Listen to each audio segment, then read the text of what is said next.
제가 대학 시절에 출석하던 교회가 있었는데요. 서울 충정로에 있는 동산교회라고 하는 곳을 출석해서 신앙생활을 한 때가 있었습니다. 그때 목사님이 황영복 목사님이셨는데 그때 사랑하는 딸을 잃으셨어요. 아마 중학생이었던 딸이었던 걸로 생각이 되는데 일찍 자식을 여의고 그 슬픔 가운데 있었는데 그 슬픔을 장례를 다 마치고 난 다음에 주일날 주일 예배를 드리면서 설교했던 본문이 오늘 본문의 말씀입니다. 자식을 땅에 묻고 그 슬픔 가운데서 다윗의 이야기를 가지고 설교하던 그 모습이 벌써 꽤 오랜 시간 전인데요. 아직도 기억이 생생하게 납니다.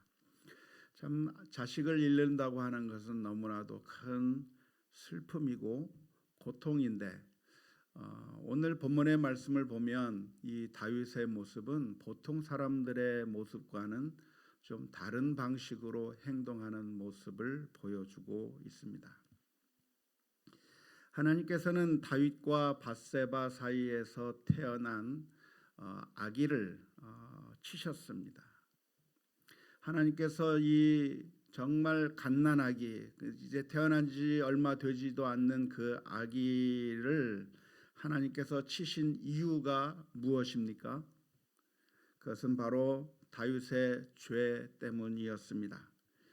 다윗이 범죄한 그 범죄에 대하여 하나님께서 심판하시고 책망하시면서 이 아기를 치신 것이라고 우리가 분명히 알 수가 있습니다.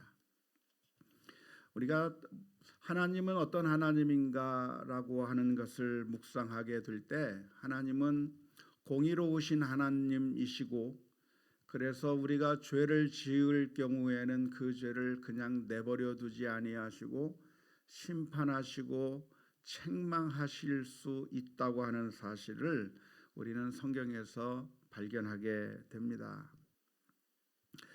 그래서 우리가 당하는 고난들, 우리가 이 세상에서 만나는 어려움들은 여러 가지 우리들의 죄와 관련이 있는 경우가 많이 있습니다.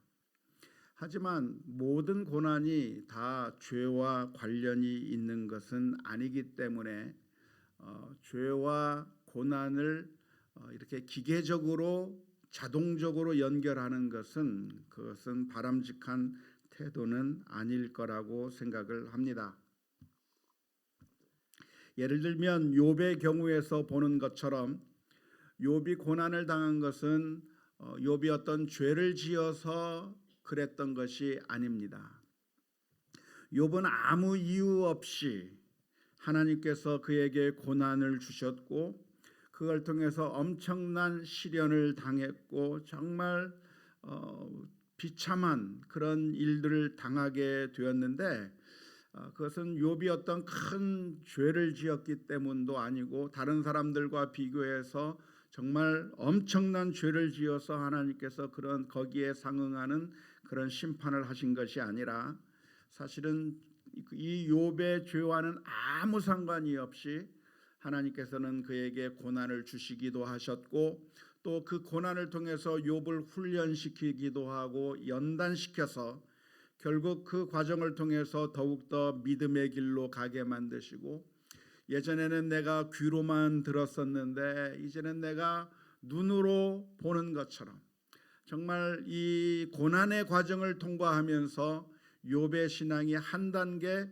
업그레이드 되는 그런 결과를 보여주는 것을 우리가 욥기에서의 말씀 가운데서 볼 수가 있습니다. 뿐만 아니라 예수님께서 만난 사람들 가운데 태어날 때부터 앞을 보지 못하는 맹인이 있었는데요. 이 맹인으로 태어난 이유가 무엇이었겠습니까? 제자들은 그 맹인을 바라보면서 제자들 사이에서 서로 질문을 던졌습니다. 도대체 이 사람이 맹인으로 태어난 이유가 무엇일까? 부모가 잘못해서 맹인으로 태어난 것일까? 아니면 본인이 무슨 죄를 지어서 맹인으로 태어났을까? 도대체 누구의 죄 때문인가라고 서로 논쟁을 벌일 수 있었지만, 그때 예수님께서 해주신 말씀은 부모님의 죄 때문도 아니고 자기 자신의 죄 때문도 아니고, 이렇게 된 것은 하나님께서 하시는 일을 나타내시기 위한 목적이 있다고 주님께서 말씀해 주셨습니다. 요한복음 9장의 말씀인 것이죠. 따라서 모든 고난에는 죄와 연결이 되어 있는 것이 아니라 죄와 연결된 고난도 있을 수 있겠지만, 죄와는 아무런 상관이 없이 우리가 경험하게 되는 고난이 있다고 하는 것을 생각해 본다고 한다면, 우리가 고난을 당할 때 죄와 관련된 문제에 있어서 우리가 상당히 조심을 해야 합니다. 누누이 제가 말씀을 드렸습니다마는, 만일 어떤 사람이 다른 사람이 고난을 당하는 모습을 본다고 하면 주변에서 저 사람이 고난을 당하는 이유가 무엇일까?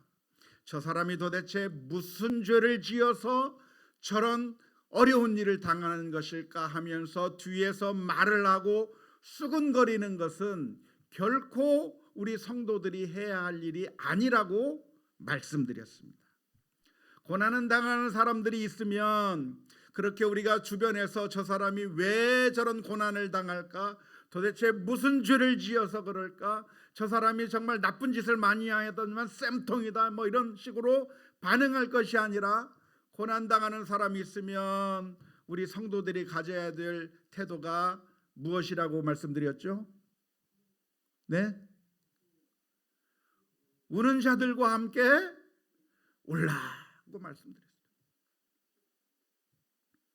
함께 슬퍼해주고, 고난을 당하는 사람이 있으면 불쌍히 여겨주고, 그 고난당하는 사람들을 돕기 위한 것이 무엇이 있을까 생각하는 것이, 그것이 우리 성도들이 가져야 될 바른 자세일 거라고 믿습니다. 물론 어떤 분의 경우에는 하나님께서 심판하셔서 채찍질하시고 그래서 고난을 당하는 경우도 분명히 있을 거예요. 있을 수 있겠지만, 그런 고난을 당하는 사람들이 있다고 한다면 옆에서 거참 나쁜 짓만 하더니만 잘 됐다라고 생각하는 것이 아니라, 불쌍히 여기시고 자비로운 마음으로 어떻게 하면 도와줄지, 어떻게 하면 그 사람의 마음을 위로해주고 그 사람으로 하여금 다시 힘을 얻어서 주님을 바라보게 해야 할지 도와주는 것이 우리 성도가 가져야 할 바른 자세라고 하는 사실을 분명하게 기억할 수 있기를 주님의 이름으로 축원합니다. 하지만 이런 고난이 자기 자신에게 일어난다고 한다면, 그러면 우리는 꼭 한번 질문을 던져 보아야 합니다. 혹시 내가 하나님 앞에 범죄한 것이 없는가? 내가 혹시 하나님의 뜻에 따라 살지 못한 것은 없는가? 우리 자신을 돌아보면서, 그래서 혹시 이러한 고난과 아픔들이 하나님께서 나의 죄를 심판하시고 채찍질하시기 위한 방편으로 이런 고난을 내게 주시는 것은 아닌지 돌아보면서, 혹시 죄가 있다고 한다면 하나님 앞에 회개하고 엎드리는 것이 우리가 가져야 될 바른 자세라고 믿습니다. 오늘 본문의 말씀을 보면 다윗은 자기가 낳은 그 아기가 아주 지금 사경을 헤매고 있는 그 상황이 되었을 때, 다윗은 이 아기가 이런 사경을 헤매고 있는 이것이 자기가 지은 죄 때문에 이 아이가 이런 어려움을 당한다고 하는 사실을 분명하게 깨달았습니다.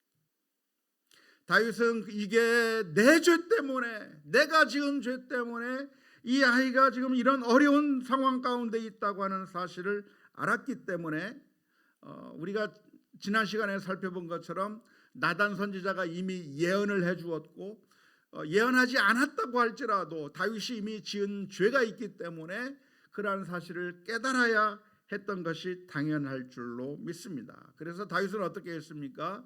그 자리에 하나님 앞에 엎드리고 울면서 하나님 앞에 메어달린 것이죠. 하나님 앞에 회개하고 엎드려야 했었는데 다윗은 바로 이 아기가 죽어가는 그 상황 가운데서 금식하면서 하나님 앞에 메어달렸습니다. 금식이라고 하는 것은 무엇입니까? 우리가 생각하기에 금식이라고 하는 것은 그냥 때가 되면 하는 것으로, 아니면 기도하다가 좀 심각하게 기도하고 싶을 때 금식하는 것으로 그렇게 생각하는 경향들이 많이 있지만, 금식이라고 하는 것은 그냥 심심하면 하는 게 금식이 아니고 나의 종교적인 업적을 쌓기 위해서 하는 것이 금식이 아니라 하나님 앞에 울부짖다 보니까 하는 것이 금식입니다. 금식을 내가 정해놓고 하는 것이 아니라 다윗이 하나님 앞에 울부짖는 겁니다. 그 아이의 모습을 보면서 자기 자신의 죄를 살펴보면서 하나님 앞에 애통하면서 울다 보니까 밥 먹을 생각이 안 나는 거예요. 옆에서 밥을 좀 제발 먹으시고 힘 좀 내시고 이러다가 옥체를 상하십니다 라고 이야기를 해줘도 그 마음이 상해서 하나님 앞에 울부짖기 때문에 먹을 생각이 안 나서 금식하는 것이지, 내가 금식을 며칠 할까 계산해보고 금식을 며칠 정도 하면 좋겠다, 신앙적인 어떤 업적을 쌓기 위해서 사람들에게 내가 금식 얼만큼 했다고 하는 것을 말하기 위해서 하는 것이 금식이 아니라, 다윗은 이 힘들고 어려운 상황 가운데서 하나님 앞에 엎드리고 울부짖고 하나님 앞에 기도하다 보니까 밥을 먹을 수 있는 생각이 안 나는 거예요. 밥을 먹으라고 해도 밥을 먹을 수 있는 그런 의지가 생기지 않는 것이고, 결국 하나님 앞에 금식하면서 기도하고 메어 달리게 된 모습이 오늘 본문의 말씀 가운데 있는 줄로 믿습니다. 그런데 다윗이 하나님 앞에 간절하게 엎드리고 간절하게 울부짖었지만 하나님께서 그 다윗의 기도에 응답해 주지 않으셨습니다. 다윗이 하나님 앞에 간절하게 엎드렸지만, 금식하면서 생사를 걸면서 하나님 앞에 기도했지만, 하나님께서는 그 다윗의 기도에 응답해 주신 것이 아니라 그 기도를 들어주지 않았습니다. 하나님은 어떤 하나님이십니까?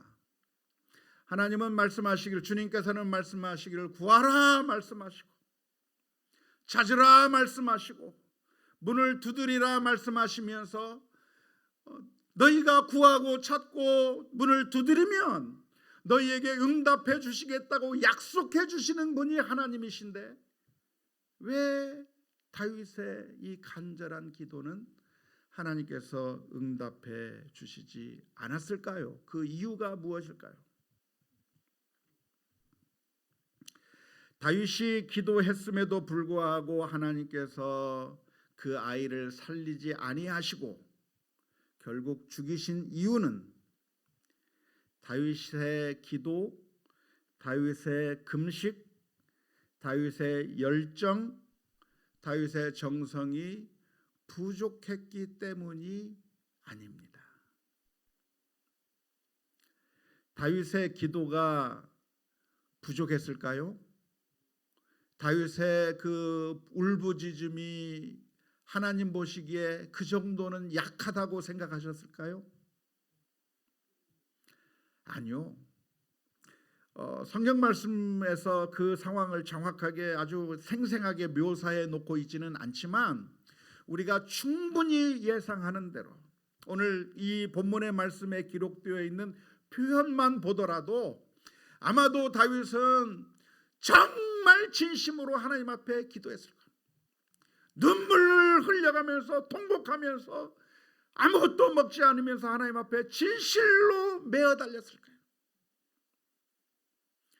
한나만큼 기도하지 못한 게 아니라 한나만큼 기도했을 거예요. 성경에 보면 수많은 기도의 용사들이 나오는데 특별히 그 한나 같은 경우에 울부짖는 그 모습이 마치 미치광이 같이 울부짖으면서 기도했다고 했는데, 그런 한나의 기도보다는 조금 단계가 낮은 기도를 다윗이 했을까라고 생각해 보면 그렇지 않을 거라고 보는 것이 맞을 겁니다. 다윗은 정말 열정적으로 기도했고 하나님 앞에 진실로 매어 달렸고 하나님 앞에 울부짖었지만, 놀랍게도 하나님께서는 그 기도를 듣지 않으셨습니다. 우리가 항상 기억해야 되는 것이 있다고 한다면, 기도의 응답은 우리에게 달린 것이 아니라 하나님에게 달려 있습니다. 우리가 얼만큼 정성을 쏟느냐, 우리가 얼마나 열정적으로 기도하느냐에 따라서 하나님께서 응답하시고 응답하시지 않는다고 하면 편해요. 하나님께서 원하신 만큼만 열정적으로 기도하면 돼요. 그런데 기도의 응답이 거기에 달려 있는 게 아니에요. 우리에게 달려 있는 것이 아니라 기도의 응답이 어디에 달려 있어요? 하나님에게 달려 있어요.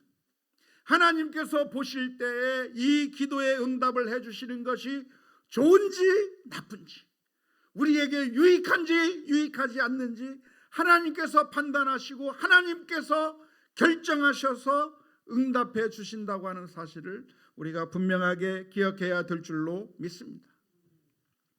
우리는 이해하기가 어렵습니다. 하나님의 생각과 우리의 생각은 달라서 마치 저 하늘과 땅이 엄청난 차이가 있는 것처럼 우리의 생각과 하나님의 생각은 완전히 달라서 우리의 생각에는 이게 정답 같고, 우리의 생각에는 이렇게 해줘야 모든 일들이 술술 잘 풀릴 것 같고, 이렇게 해야만 반드시 좋은 결과가 나타날 것이라고 우리는 이렇게 생각하는데, 하나님께서는 우리가 바라보는 것과는 다른 차원에서 바라보고 계세요. 오늘 다윗의 이야기도 역시 마찬가지입니다. 다윗은 하나님 앞에 울부짖습니다. 하나님, 이 아기를 좀 살려주세요. 이 아이를 좀 살려달라고 울부짖는데, 그런데 놀랍게도 하나님께서는 어떤 결정을 내리셨는가? 살려주지 않기로 결정하신 거죠. 이게 왜 다윗에게 유익한 일이 되며, 이것이 왜 영적으로 볼 때 좋은 결과인지에 대해서는 우리의 머리로서는 이해할 수가 없습니다. 하나님이 하시는 일을, 오묘하신 그 일을 우리의 머리로서 이해한다고 하는 것 자체가 불가능합니다. 아무튼 다윗은 기도했으나 하나님께서 그 뛰어나신 판단과 그 뛰어나신 지혜로서 하나님께서 결정하시기를 다윗의 기도에 응답하지 않기로 결정하셨고, 결국 이 아기는 다윗의 바람과는 달리 죽게 되고 말았습니다. 그런데 오늘 본문의 말씀을 보면 다윗의 반응이 아주 놀랍습니다. 그 아기가 죽게 되자 그 소식을 왕에게 알리지 못해서 신하들끼리 웅성웅성거립니다. 큰일 났다. 다윗 왕께서 이 아이를 살려달라고 하나님 앞에 저렇게 울부짖었고 식음을 전폐하면서 자신의 옥체를 망가뜨리면서까지 저렇게 울부짖었는데, 아기가 죽었다고 하는 소식을 듣게 되면 이 왕이 어떻게 돌변할지 모른다. 이 왕이 도대체 어떤 식으로 반응할지 모르니까 어떻게 이 소식을 왕에게 알려줘야 되는가? 지금 알려줘도 될까 말까? 신하들끼리 웅성웅성하고 있는 바로 그 순간에 다윗은 알아차렸습니다. 아기가 죽었구나. 웅성웅성하는 그 모습을 보면서 아기가 죽었다고 하는 사실을 눈치챘고 신하들에게 물었는데 신하들은 죽었다고 하는 이야기를 해 주었습니다. 그러자 다윗이 놀라운 반응을 보입니다. 신하들의 생각에는 그 순간에 다윗은 통곡을 하면서 내가 죽겠다고 자신의 몸에 칼을 들이대면서 자결할지도 모를 거라고 그렇게 예상을 했는데 놀랍게도 그 순간에 다윗은 금식하고 울부짖던 그 자리에서 일어나 몸을 씻고 목욕제계를 하고 자신의 몸에 기름을 바르고 화장을 했다는 얘기예요. 기름을 바르고 의복을 갈아입고 여호와의 전에 들어가 하나님께 경배했을 뿐만 아니라 음식을 가지고 와서 대령하라 이야기해서 음식을 먹는 그 이상한 장면을 보여줄 때 신하들이 놀라서 이해할 수 없어서 다윗 왕에게 물었습니다. 왕이시여, 도대체 이게 무슨 일입니까? 아기가 아파서 죽을 것과 같은 그런 상황 가운데서는 금식하고 울면서 그렇게 메어 달리시던 왕께서 아기가 죽었다고 하는 소식을 듣고 오히려 정상적인 삶으로 돌아가는 그 이유가 무엇입니까? 다윗의 대답은 무엇입니까? 다윗의 대답은 내가 금식하고 운 것은 하나님께서 혹시 나를 불쌍히 여겨서 아기를 살려줄까 생각했지만 이제는 아기가 죽었으니 운다고 해서 살아남는 것도 아니고 내가 더 이상 할 수 있는 것이 아무것도 없고 결국 내게 남아있는 선택은 마지막에 이제 저 천국에서 다시 만나는 것 외에는 내가 할 수 있는 것이 아무것도 없으니 이제는 자기가 정상적인 삶으로 돌아간다고 하는 대답을 해 주었습니다. 다윗이 했던 이 말은 어떻게 들으면 어떻게 이렇게 듣느냐 저렇게 듣느냐에 따라서 그 의미가 달라질 수 있습니다.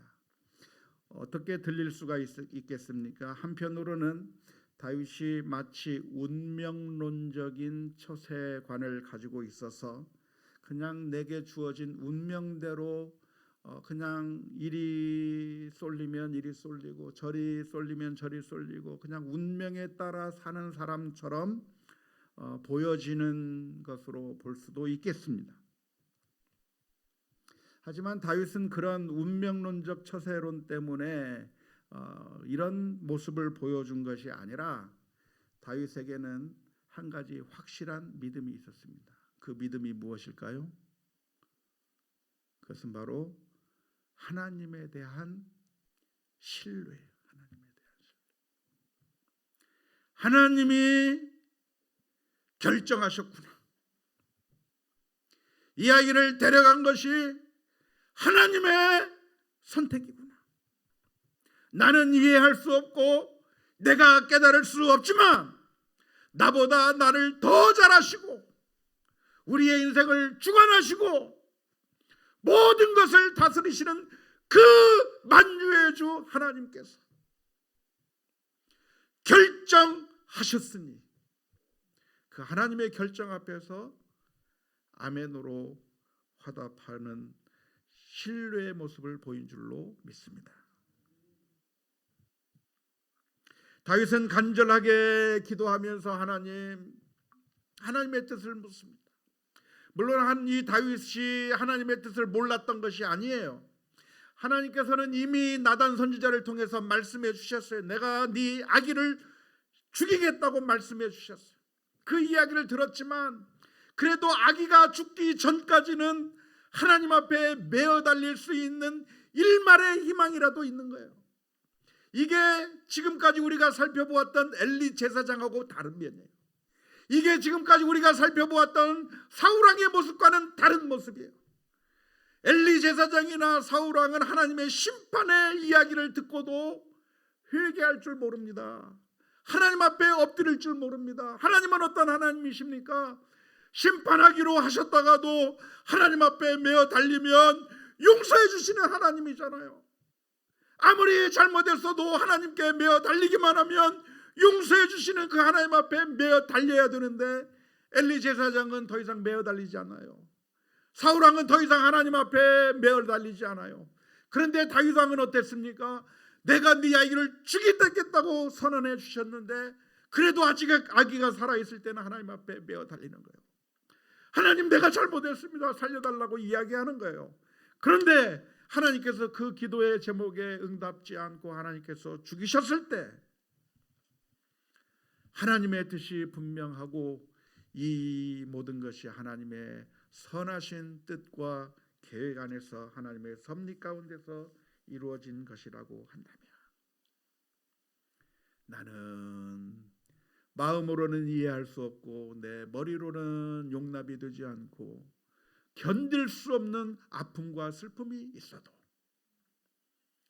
이것이 나를 사랑하고 나의 영원한 반석이 되신 우리 주님께서 결정하신 일이기에 그 앞에서 순종하는 모습을 보이게 되는 줄로 믿습니다.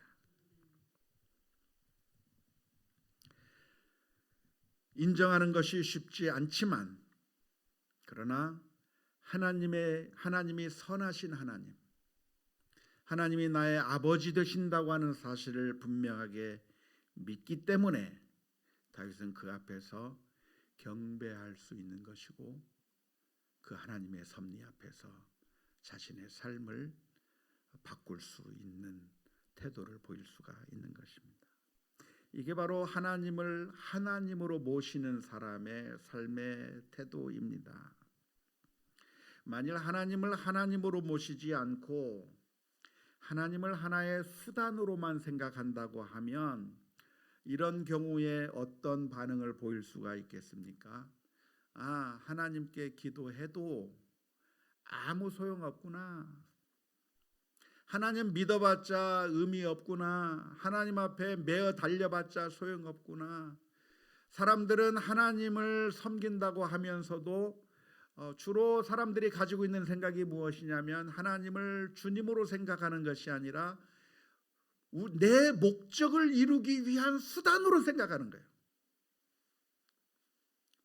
내가 이루고 싶은 목표가 있어요. 기도의 제목이 있어요. 내가 정말 원하는 그것이 있어요. 그런데 그 원하는 그것을 얻기 위한 수단으로 하나님을 생각하는 거예요. 그래서 하나님 앞에 기도하는 거예요.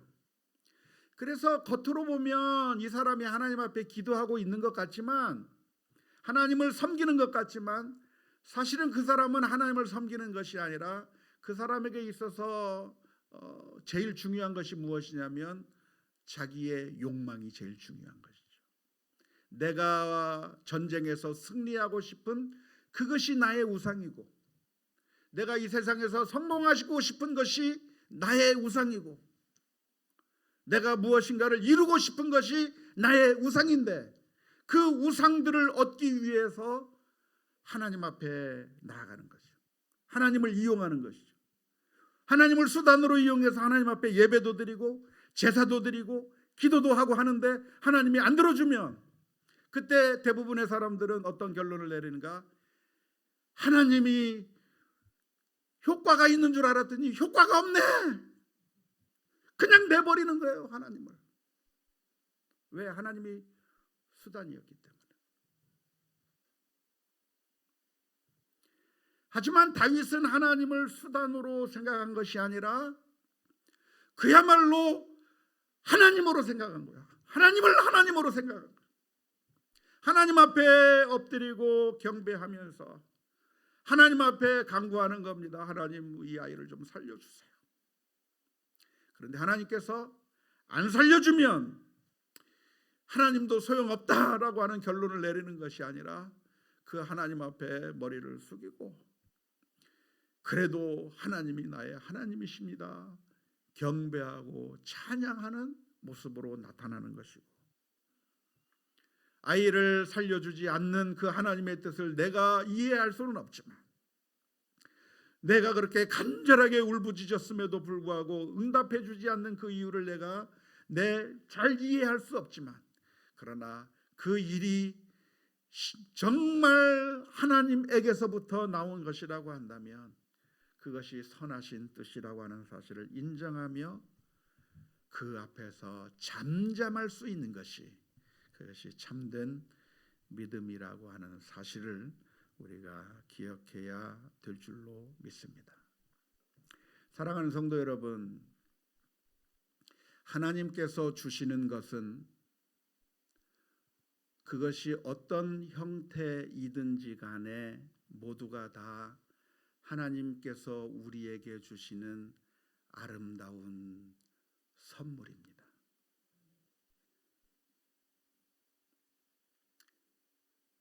하나님께서 주시는 것은 그것이 행복이든 부유함이든 아니면 때로는 고통과 고난이든,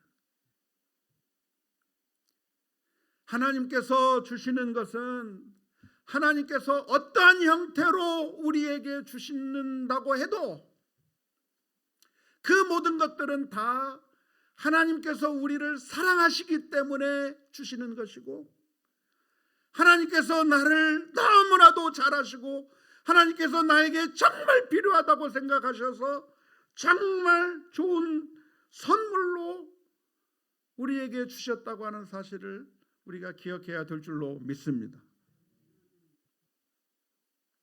남편도 아내도 말 안 듣는 우리 자식도 다 뭐예요? 하나님의 선물이다. 내가 암에 걸려도 그게 뭐예요? 하나님의 선물이다. 미국 베들레헴 침례 교회에 존 파이퍼 목사님이 계십니다. 그 목사님이 쓴 유명한 글 가운데 당신의 암을 쓰레기 취급하지 마십시오 라고 하는 글이 있습니다. 그 글을 쓴 것은 그 존 파이퍼 목사님이 암에 걸려서 이제 암 수술을 받기 전에 수술하기 바로 직전 날 자신이 걸린 그 암에 대해서 묵상하면서 이 암이 무엇일까, 영적으로 볼 때 이 암이 무슨 의미일까라고 하는 것을 하나씩 하나씩 묵상하면서 써내려간 그 글입니다. 아주 짤막한 글인데 그것이 책으로도 만들어졌고 번역이 돼서 당신의 암을 낭비하지 마세요라고 하는 제목으로 번역이 돼서 현재 우리나라에서도 판매가 되고 있는 아주 조그만한 책자입니다. 그런데 번역이 별로 제 생각에는 마음에 안 들어요. 영어 원문으로 보면 Don't waste your cancer, 당신의 암을 waste하지 마세요라고 하는 그런 표현인데, 그 waste라고 하는 말을 낭비하지 마세요라고 하는 말로 번역을 해놨는데, 그 의미를 제대로 잘 살리려고 한다면 낭비하지 마세요라고 하는 번역보다는 쓰레기 취급하지 마세요, 하찮게 여기지 마세요, 쓰레기 취급하지 마세요로 번역하는 것이 훨씬 더 생생한 번역이라고 생각을 합니다. 그래서 이 존 파이퍼 목사님이 한 이야기가 뭐냐면, 하나님께서 나에게 암을 주셨는데 왜 주셨나? 나에게 선물로 주셨다는 거예요. 하나님께서는 나에게 가장 좋은 것을 주시기를 원하시는 하나님이신데, 나를 골탕 먹이고 나를 못살게 굴고 나를 짓밟아 버리기 위해서 행동하시는 하나님이 아니라, 하나님은 우리를 너무나도 사랑하시기 때문에 우리에게 가장 유익한 것이 무엇이고 우리에게 정말 좋은 것이 무엇인가를 주시기를 원하시는 그 하나님께서 우리에게 주신 것이라고 한다면 그것은 나쁜 것이 아니라 세상적인 관점으로 보면 피하고 싶은 것이고, 세상적인 관점으로 보면 정말 이런 것은 좀 받고 싶지 않은 것이고, 이런 것은 내 삶에 좀 없었으면 좋겠다고 생각되는 것이라고 할지라도 영적인 관점으로 본다면 그것이 다 나쁜 것이 아니라 사실은 하나님께서 우리들에게 우리를 너무나도 사랑하시기 때문에 주시는 하나님의 은혜로운 선물이라고 하는 관점에서 그 글을 쓰신 것이죠. 그러면서 10가지를 이야기합니다. 첫 번째로, 만일 이 암이라고 하는 것이 당신에게 발생했다면, 이 암이 발생한 것이 하나님의 계획에 따라서 발생된 것이라고 하는 사실을 믿지 않는다면, 그것은 하나님께서 당신을 사랑하셔서 당신에게 특별하게 주신 그 하나님의 소중한 선물을 쓰레기 취급하는 것입니다 라고 말했습니다. 다윗의 경우는 아들이 죽는 엄청난 충격적인 일을 경험합니다. 그런데 다윗은 알았어요. 자기 아들이 병에 걸리고 죽었는데 그게 하나님의 선물일 수 있다. 나를 사랑하시는 하나님의 손길이다라고 하는 사실을 안 거예요. 그래서 하나님 앞에 경배하는 것이죠. 두 번째, 이렇게 이야기합니다. 만일 암이 당신에게 주어진 하나님의 선물이 아니라 저주라고 생각한다면 당신은 그 암을, 하나님의 선물을 쓰레기 취급해 버리는 것입니다. 다윗은 자신의 아들이 죽는 것이 저주라고 생각했다고 한다면, 하나님께서 자신을 저주하셨다고 생각한다면 그는 한탄하고 좌절하고 그 죽음 앞에서 도무지 일어설 수 없었을 것입니다. 하지만 하나님의 선물이기에 다윗은 그 자리에서 일어설 수 있었고 하나님 앞에 나아가 경배할 수가 있었던 것입니다. 어떻게 다윗의 아들의 죽음이 하나님의 선물입니까? 그것은 다윗의 죄를 드러나게 해주고 하나님의 심판을 상기시켜주고, 그것은 하나님은 다윗을 버리신 것이 아니라 다윗이 범죄했음에도 불구하고 다윗을 끝까지 포기하지 아니하신다고 하는 하나님의 사랑의 표현이기 때문에 다윗은 그 순간에도 감사할 수가 있었던 것이죠. 세 번째로, 만일 당신이 하나님으로부터 오는 위로를 구하지 않고 그저 병에서 나을 수 있는 확률이나 요행으로부터 오는 그런 위로를 구하고 있다고 한다면 그것은 하나님의 선물을 쓰레기 취급해 버리는 것입니다. 암에서부터 치유되는 것이 생존율을 따지며 의사의 치료를 바라며 그런 유행으로 내 병이 낫는 것이라고 생각한다고 하면 전적으로 하나님 앞에 메어 달리며 엎드려야 될 하나님의 사랑을 망각해 버리는 것이고, 그것은 하나님의 선물을 허비하는, 쓰레기 취급하는 것이 될 거라고 하는 그런 의미입니다. 그런데 다윗은 철저하게 하나님 앞에 메어 달렸습니다. 아이를 치유하기 위해서 물론 의사들의 도움도 받았을 것이지만 무엇보다도 하나님 앞에 엎드린 것이죠. 네 번째로 이런 이야기를 합니다. 만일 암에 걸렸을 때 죽음에 대하여 생각하기를 거부한다면 그것은 하나님께서 당신에게 주신 놀라운 선물을 쓰레기 취급해 버리는 것입니다. 전도서 7장 2절의 말씀에서는 잔치집에 가는 것보다 장례식에 가는 것이 낫다고 말씀하고 있고, 시편 90편 22절 말씀에서는 우리의 날수를 계수할 수 있는 지혜를 달라고 그렇게 노래하고 있는데, 암을 얻으면서 우리의 죽음과 우리가 살 날들을 계수하며 미래에 대해서 하나님에 대한 생각과 천국에 대한 생각을 하지 않고 산다고 한다면, 그것은 결국 자신에게 주어진 하나님의 놀라운 선물을 쓰레기 취급해 버리는 것이 될 것입니다.